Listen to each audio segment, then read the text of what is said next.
요한복음 강의 오늘 36번째 시간입니다. 평안을 너희에게 주노라.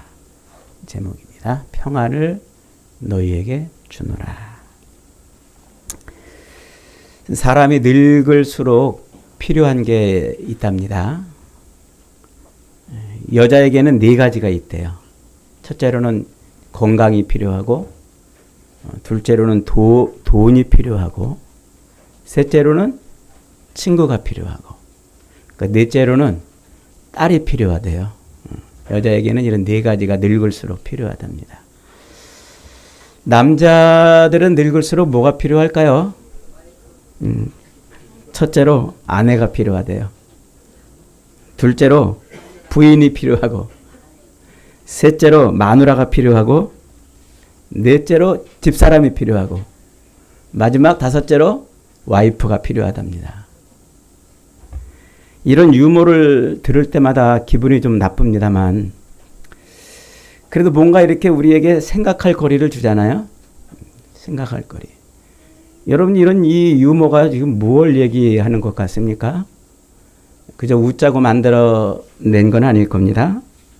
사람이 늙으면 늙을수록 불안하다는 거예요. 그래서 그 불안감을 뭔가 해소해 볼 어떤 의지할 만한 것이 필요하다, 그런 얘기겠죠. 우리나라 사람들이 점쟁이와 무당, 굿 등 이 무속 신앙에 쏟아붓는 시장 규모가 1년에 30조 원을 넘는데요. 어마어마하죠. 현대인들이 그만큼 불안하다는 겁니다. 그래서 대통령도, 정치인도, 군인도, 정치 지도자들도 불안해서 점 보러 다니고, 불안해서 구타러 다니고, 불안해서 사주팔자를 보러 다닌다, 그러지 않습니까?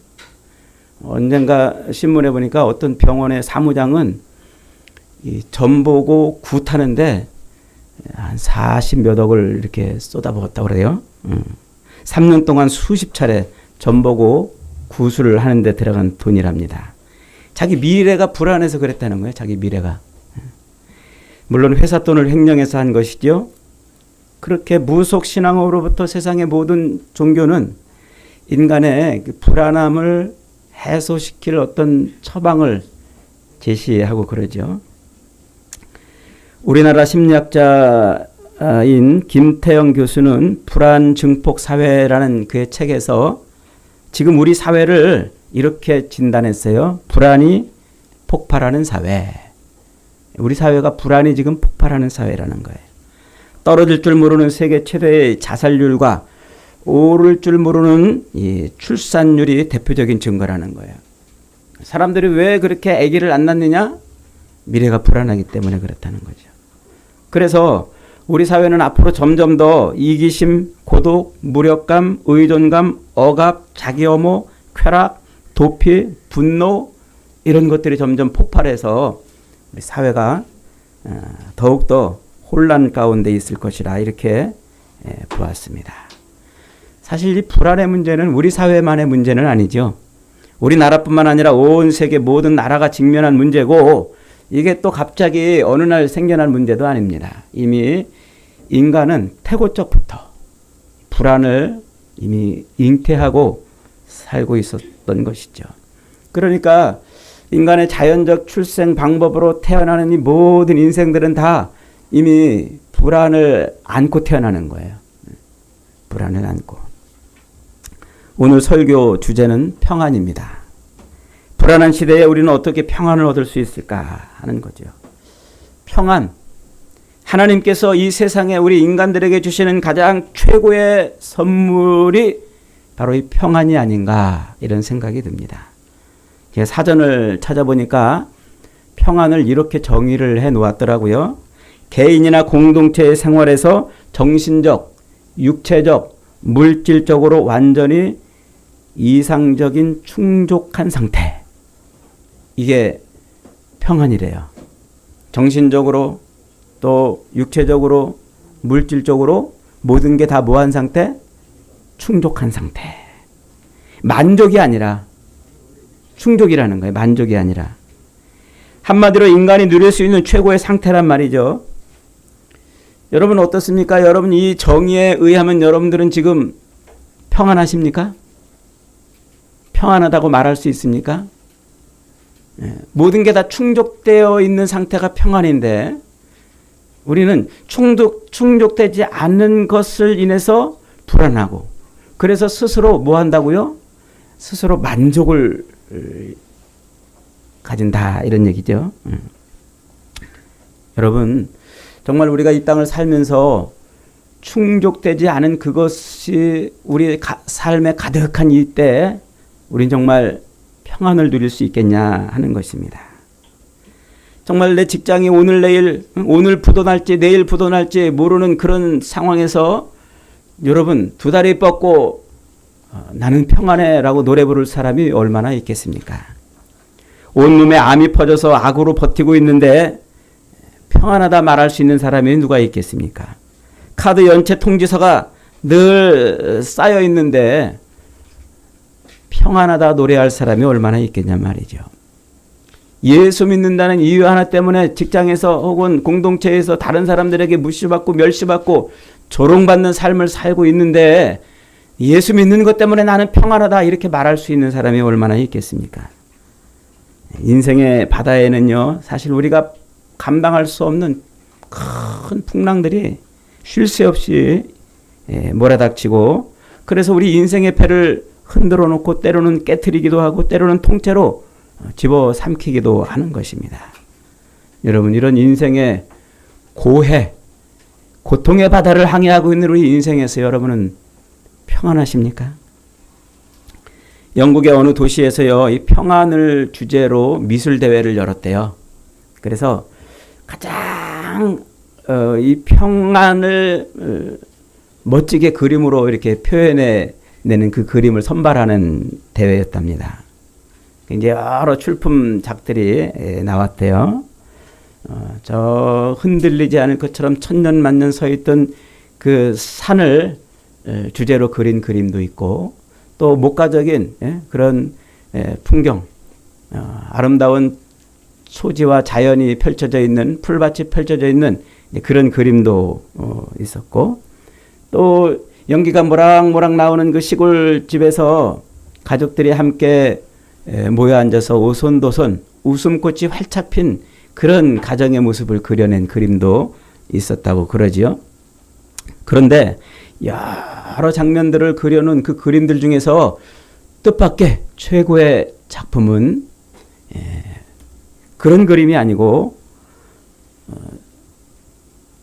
수백 길 높은 곳에서 떨어진 폭포가 떨어지는 그런 장면을 그려낸 그림이 1등을 차지했답니다. 큰 소리를 내면서 떨어지는 그 폭포와 그 주변에 있는 사물들을 그려낸 그림이라는 거죠. 자세히 보니까 그 막 엄청난 굉음을 내면서 떨어지는 그 폭포 위에 조그만 바위 위에 새 한 마리가 앉아가지고 평화롭게 있고 또 그 옆에 나무들과 흔들림 없이 서 있는 그 나무들과 그리고 그 폭포가에서 놀고 있는 환호성을 지르고 놀고 있는 사람들을 그려낸 그 모습이 평안이라 이렇게 봤다는 거예요. 작은 새 그리고 흔들리지 않는 나무들 그 귀청을 찢는 소리 가운데서도 즐거워하고 있는 그 사람들 그 모습이 뭐라고요? 그게 평안이라 이랬다는 거예요. 그게 진짜 평안인지 잘 모르겠습니다. 저는 그림에 조예가 없어서 말이죠. 근데 제가 진짜 평안한 모습을 한번 본 적이 있어요. 제가 학생 때 콩나물 시루 같은 버스를 타고 통학을 할 때입니다.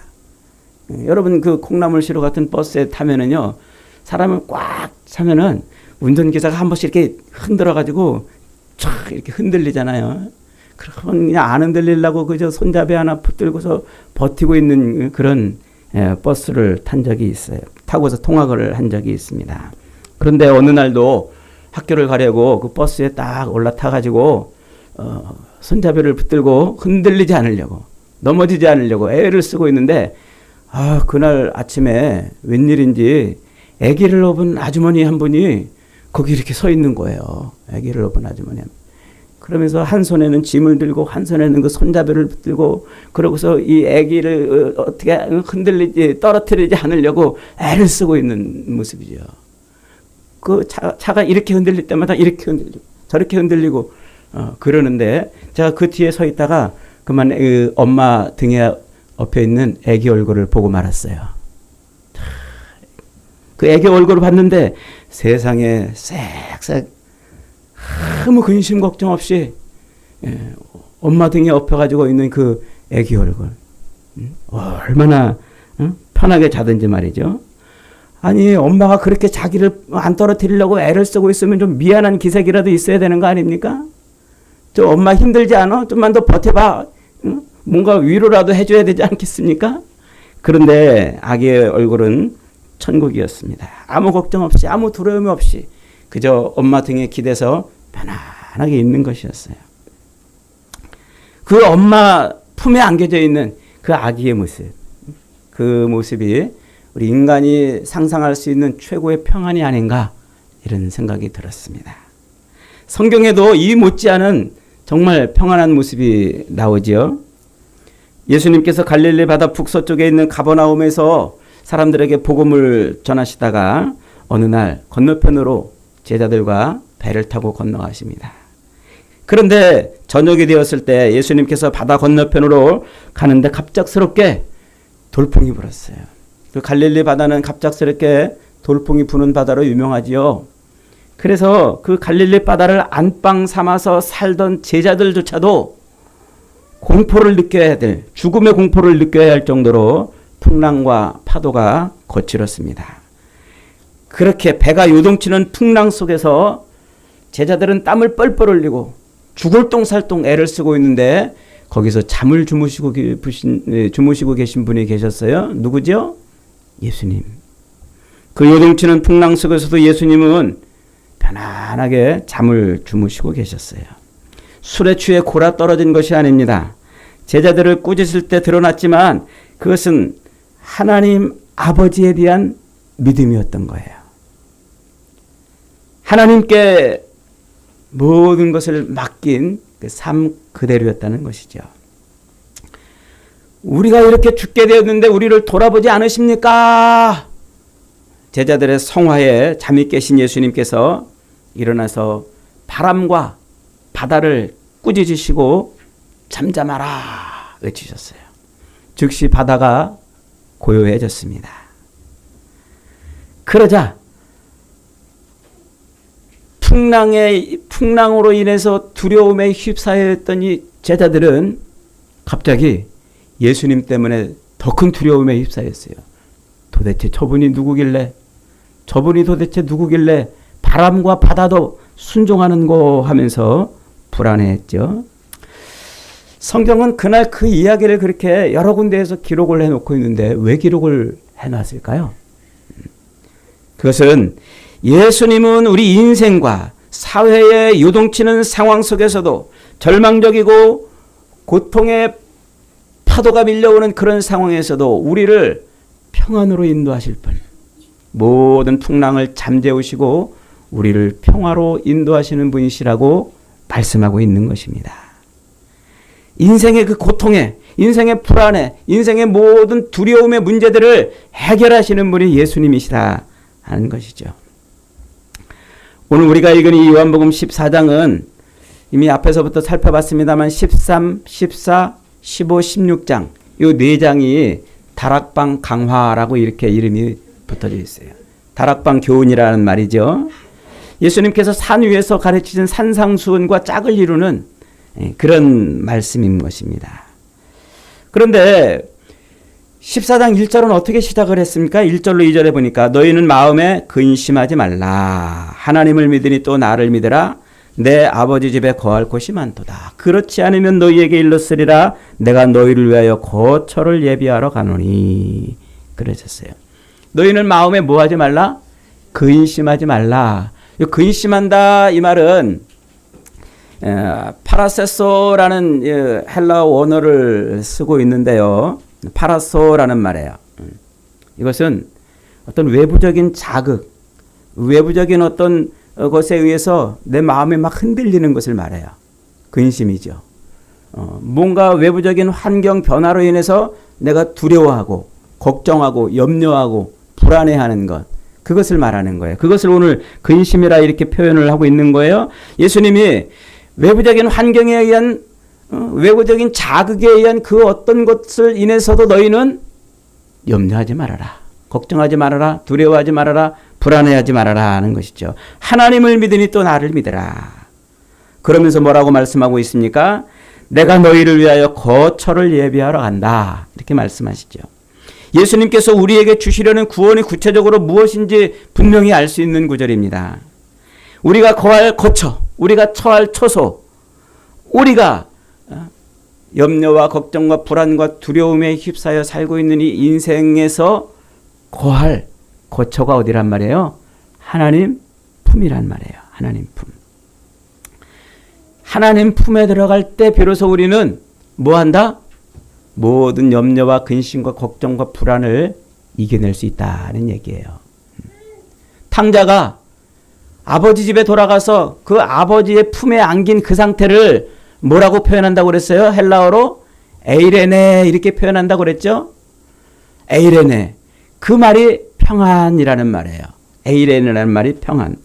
하나님의 품에 있는 것, 하나님 품 안에 있는 것이 바로 에이레네, 평안이라는 말이에요. 그래서 여러분 이 헬라어 에이레네는 말과 같은 말의 히브리어로 평안이라는 말이 뭡니까? 샬롬 이렇게 말하죠. 샬롬. 샬롬이라는 말, 평안이라는 말이에요. 예루살렘 할 때 그 샬렘이 바로 그 샬롬이라는 말이에요. 이 샬롬이 뭡니까? 하나님이 우리에게 주시는 평안이에요. 그런데 예루살렘이라는 말이 뭐예요? 하나님이 품고 있는 도시라는 그런 의미예요. 그게 그래서 예루살렘을 오늘날 우리가 평화의 도시, 평화의 성읍 이렇게 말하지 않습니까? 하나님의 품에 안겨 있는 도시라는 뜻이에요. 예수님께서 우리에게 주시려는 구원이 바로 그것입니다. 우리에게 주시려는 구원은 곧 평안을 주시려는 것이에요. 그래서 오늘 본문에서 예수님은 이렇게 말씀하십니다. 27절에서 평안을 너희에게 끼치노니, 이 끼친다 이 말이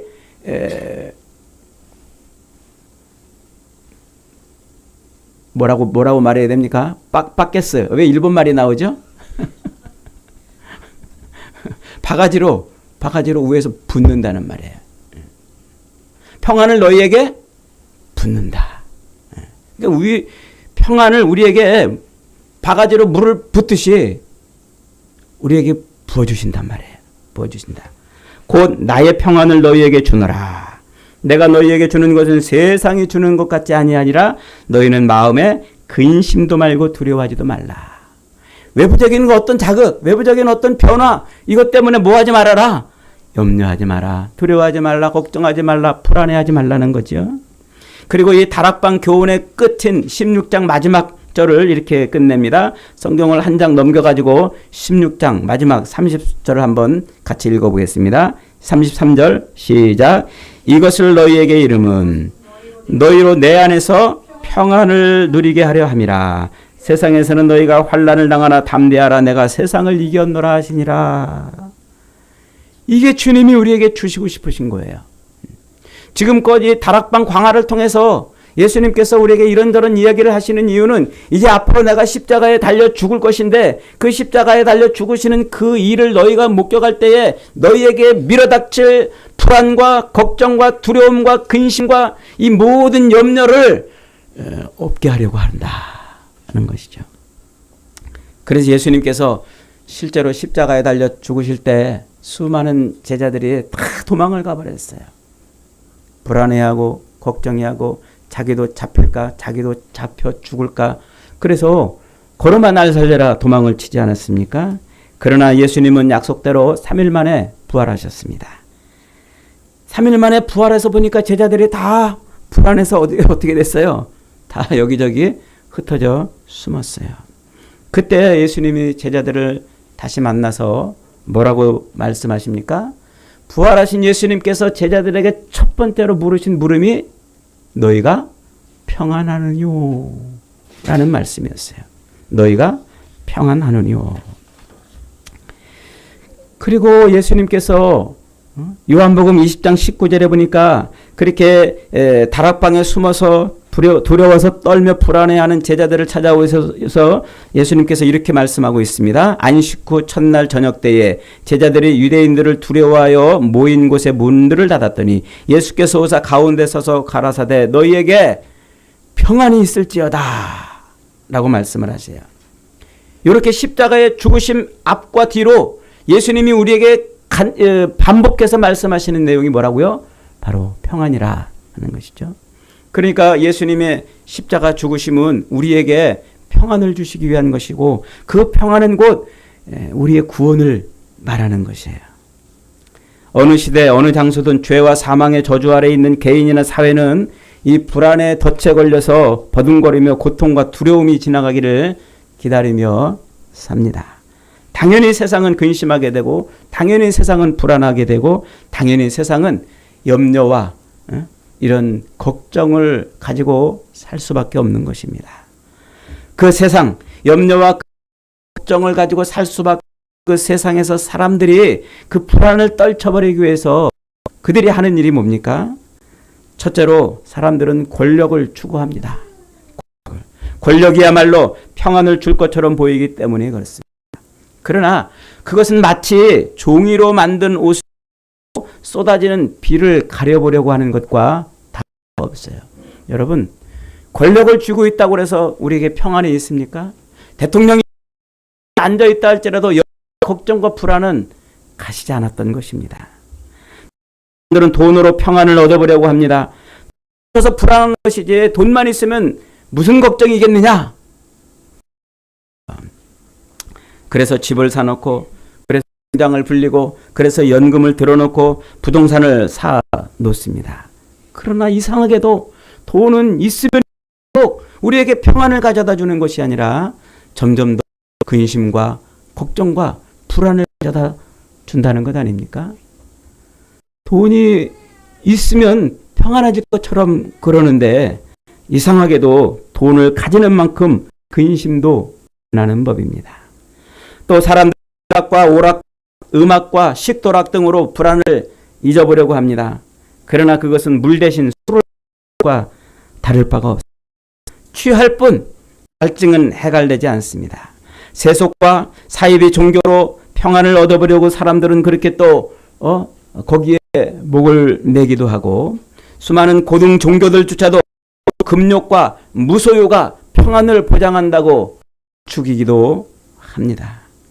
그러나 예수님이 우리에게 주시는 평안은 세상이 주는 것과 같지 않고 예수님이 우리에게 주시는 평안은 어떤 것과도 바꿀 수 없는 것이라고 우리에게 오늘 말씀하고 있는 거예요. 예수님께서 우리에게 주시려는 이 평안 또 오늘 것일까요?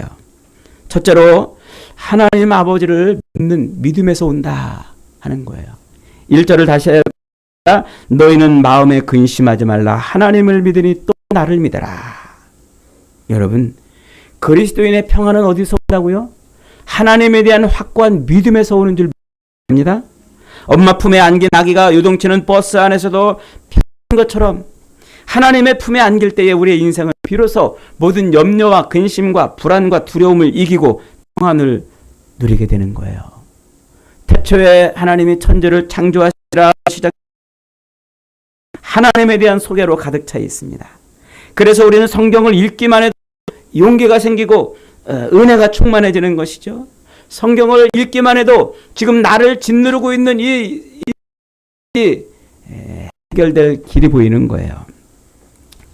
저는 매일 아침 눈만 뜨고 일어나면은 하나님 아버지에 대한 묵상으로 하루를 시작합니다. 여러분도 그러시겠습니다만은 그래서 제가 눈을 딱 뜨고 일어나면 또 하루를 저에게 감사합니다. 이러고 오늘 먼저 암송을 합니다. 주기도문 암송이 끝나면 아까 예배 시작 전에 제가 읽었던 시편 23편을 또 암송하고 이렇게 시작을 합니다.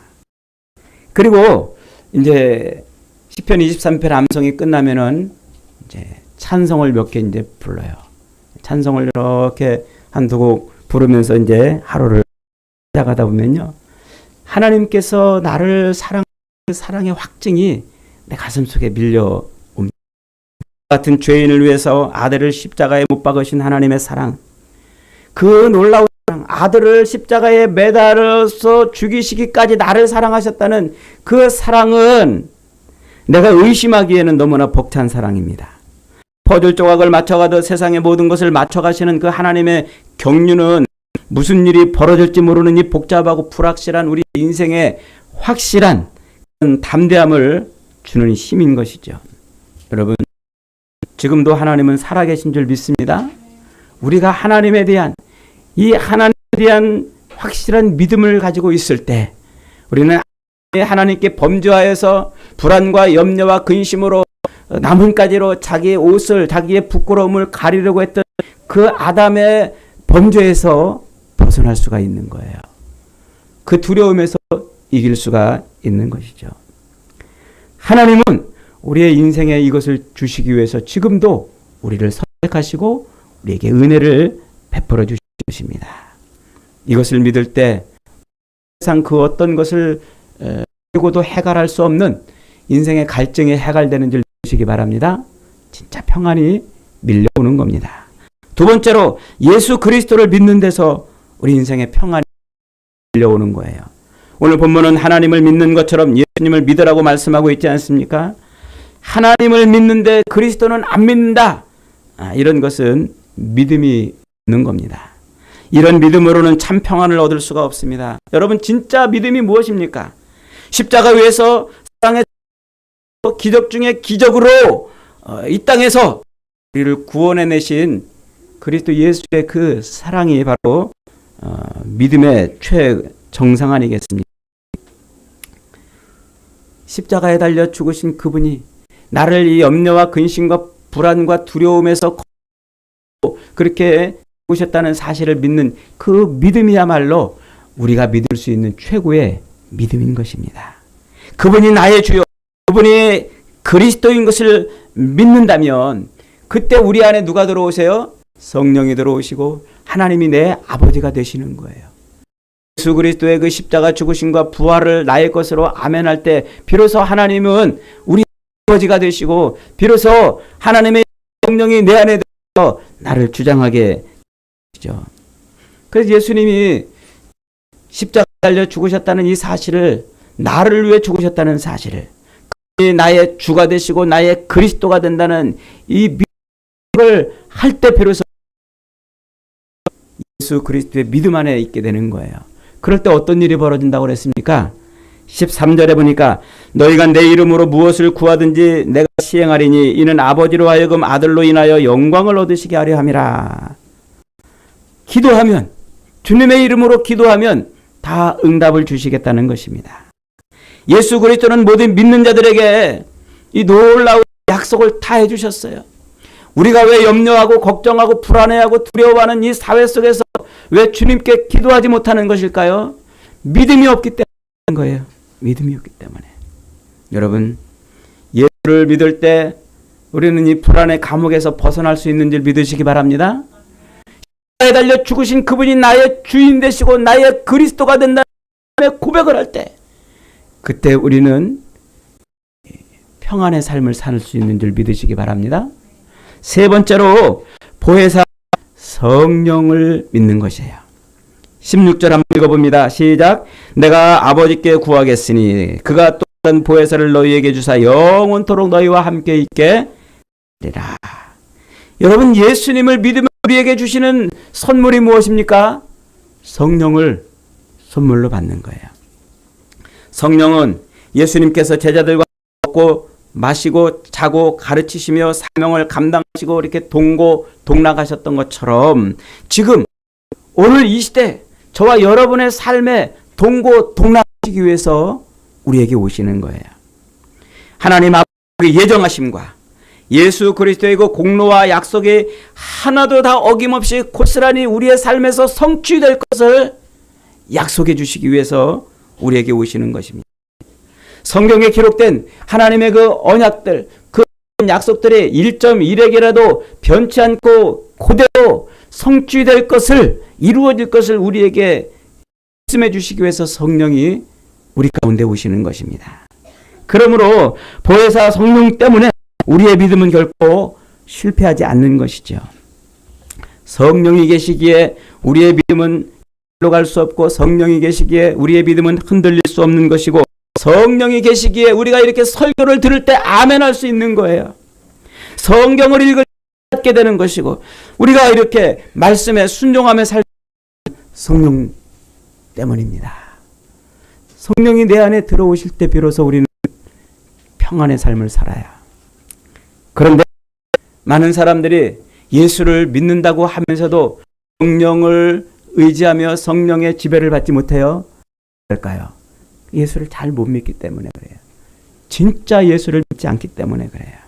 십자가에 달려 죽은 예수 주님이시고 내 인생의 주인이시고 그분을 이 모든 삶에서 건지실 그리스도라는 사실을 확신하지 않기 때문에 성령이 안 들어오시는 거예요. 그 믿음이 확실히 있을 때 성령이 내 안에 들어오시잖아요. 그래서 예수님이 께서 진흙덩이를 빚어가지고 아담을 만들어 놓으시고 그 코에 생기를 불어 넣어서 생명이 되게 하시는 것처럼 부활하신 예수님께서 그들에게서 후 하고 숨을 불어 넣으시면 성령을 받아라 하고 말씀하시잖아요. 그게 바로 그 이유예요. 우리 안에 성령이 들어올 때 비로소 우리는 생명의 삶을 살게 되는 것이죠. 오늘 26절에 말씀하십니다. 보혜사 곧 아버지께서 내 이름으로 보내실 성령 그가 너희에게 모든 것을 가르치시고 내가 너희에게 모든 것을 뭐하게 하시리라? 생각나게 하시리라. 여러분, 우리가 살면서요 그리스도께서 우리를 위해서 하신 그 일들을 기억하고 세상에서 하나님이 내 인생에 모든 것을 주관하시는 분이심을 그렇게 믿을 수 있는 이유는 성령이 우리에게 그렇게 기억나게 하시기 때문에 그렇습니다. 여러분, 세상 불안의 정체가 뭘까요? 여러분, 뭐 때문에 매일 불안하세요? 돈이 없어서 불안해요? 건강을 잃어서 불안하세요? 가족이 없어서 불안하세요? 권세가 없어서 불안하세요? 세상에서 우리가 불안을 느끼는 그 이유는 돈이 없어서도 가족이 없어서도 권세가 없어서도 건강을 잃어서도 아닙니다. 믿음이 없기 때문에 불안한 거예요. 믿음이 없기 때문에. 이 불안의 본질은 바로 믿음이 없어서 생기는 것입니다. 믿어도 잘 못 믿기 때문에 그런 거죠. 결국 불안은 믿음의 문제이고 평안도 믿음의 문제인 것입니다. 그러므로 세상에 있는 이 모든 불안은 오직 참 믿음 앞에서만 눈 녹듯 녹아지는 것입니다. 세상에 주는 이 모든 불안은 태양 앞에 고드름 녹는 것처럼 진짜 믿음이 있다면 눈 녹듯 녹아지는 것입니다. 여러분, 갈릴리 밤 작은 배 한 척을 기억해 보십시오. 바로 거기에 답이 있습니다. 너희는 왜 두려워하느냐? 이 믿음이 적은 자들아. 왜 걱정하고 불안해하고 염려하고 근심하느냐? 이 믿음이 적은 자들아. 인 줄 믿습니다. 우리 인생이 누릴 수 있는 최고의 상태, 우리 인생이 누릴 수 있는 그 최고의 상태는 곧 믿음으로 얻는 거예요. 평안은 바로 믿음으로 말미암아 얻는 것입니다. 돈이 많아질 것 돈이 많을 것 같지만 돈이 많아져도 결코 그런 일이 벌어지지 않습니다. 건강만 하면 평안할 것 같지만 아무리 건강해도 결코 그런 일이 벌어지지 않습니다. 붙으면 평안할 것 같은데 붙어봤잖아요. 우리 저 직장에 취직하면 모든 게 다 만사오케이 평안할 것 같은데 직장에 붙어봤잖아요. 내가 바라는 저것 얻으면 나 평안할 것 같은데 그거 얻어봤잖아요. 그 평안이 언제까지 갑니까? 금방 사라지지 않았습니까? 소원을 이루면 평안해질 것 같지만 아무리 소원을 이루어도 결코 우리 인생은 평안해지지 않아요. 사람이 진짜 평안을 얻는 방법은 하나님이 우리를 품으시는 것밖에 없습니다. 하나님이 우리를 품어주시는 것. 예수 그리스도에 대한 절대 을 통한 하나님의 내 아버지가 되시고 성령이 나의 길잡이가 되시는 것밖에는 것이죠. 여러분 지금 편하십니까? 불안하다면 무엇 때문에 불안하십니까? 돈이 많아지면 평안할 것 같아요. 권력이나 원하는 것을 다 얻으면 평안할 것처럼 우린 그렇게 착각하고 살 때가 많이 있습니다. 그런 것들은 있어도 지나가고 없어도 지나가고 좋아도 지나가고 싫어도 지나가는 것들입니다. 없으면 불편하겠지만 그러나 참 평안과는 상관이 없는 것들입니다. 예수님께서 우리 성도들에게 주시려고 하는 평안은 하나님과 예수 그리스도 그리고 보혜사 성령에 대한 확실한 믿음, 이 믿음을 통해서만 얻을 수 있는 것입니다. 여러분, 이 믿음이 있을 때 부자로 살아도 평안하고, 이 믿음이 있을 때 가난하게 살아도 평안한 줄 믿습니다. 이 믿음이 있을 때도 평안하고, 이 믿음이 있을 때 직장에서도 하루하루 평안하고, 이 믿음이 있을 때 내가 바라고 원하는 것을 얻지 못해도 평안한 줄 믿으십니다. 젊어서도 평안하고, 늙어서도 평안하고, 궁궐에서도 평안하고, 초막에서도 평안하고, 하루하루 그런 평안은 오직 하나님을 믿는 믿음과 그리스도 예수를 나의 주로 믿는 믿음, 그리고 주님이 내게 말씀하신 모든 것을 생각나게 하신 성령의 믿음을 통해서만 가능한 것입니다. 여러분, 그런 우리가 이 땅을 살면서 믿음이 있다고 해서 두려움도 없고 걱정도 없고 불안과 좌절이 안 생긴다는 것이 아닙니다. 당연히 우리가 믿음으로 살아도 우리의 삶의 환경은 우리를 그렇게 불안하게 하는 그 많은 것들로 충만해질 수 있습니다. 그러나 믿음은 것들과 싸워서 이기는 거예요. 그런 외부적인 자극에 반응하지 않고 그런 환경에 의해서 흔들리지 않고 오직 하나님만 바라볼 수 있는 것입니다. 그게 믿는 거예요. 예수를 믿는다고 금방 울퉁불퉁 흙바닥길이 아스팔트 평평한 길이 되는 것은 아니에요. 여전히 흙이고 여전히 파도가 치고 여전히 풍랑이 일지만 그러나 예수를 믿음으로 말미암아 그 파도를 이기고 풍랑을 이기고 예수님으로 말미암아 그 모든 것이 가져다주는 두려움을 이길 수가 있는 거예요. 이것이 주님이 말씀하시는 진정한 평안인 것입니다.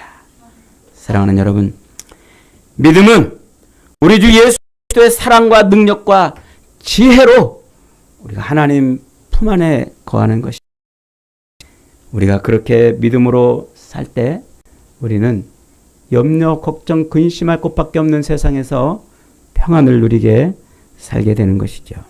오늘 어떤 처지에 살든 여러분의 믿음이 바람 앞에 촛불처럼 겨우 불안한 삶이 아니라 커다란 용광로처럼 흔들리지 않는 삶이 되기를 바랍니다. 무엇이든지 다 녹여내고 어떤 것이든지 녹여내서 그 뜨거운 사랑으로 할 수 있게 되기를 바랍니다. 사랑하는 여러분, 주님은 우리에게 평안을 주시는 주님을 믿는다고 말하면서도 돈 때문에 걱정되고 불안하고 건강 때문에 또 사업 때문에 이런 때문에 염려, 걱정, 근심이 있다면 믿음이 없는 거예요. 저와 여러분이 정말 믿음으로 다시 서서 주님이 주시는 이 평안을 다 주시기를 주님의 이름으로 축복합니다. 아멘.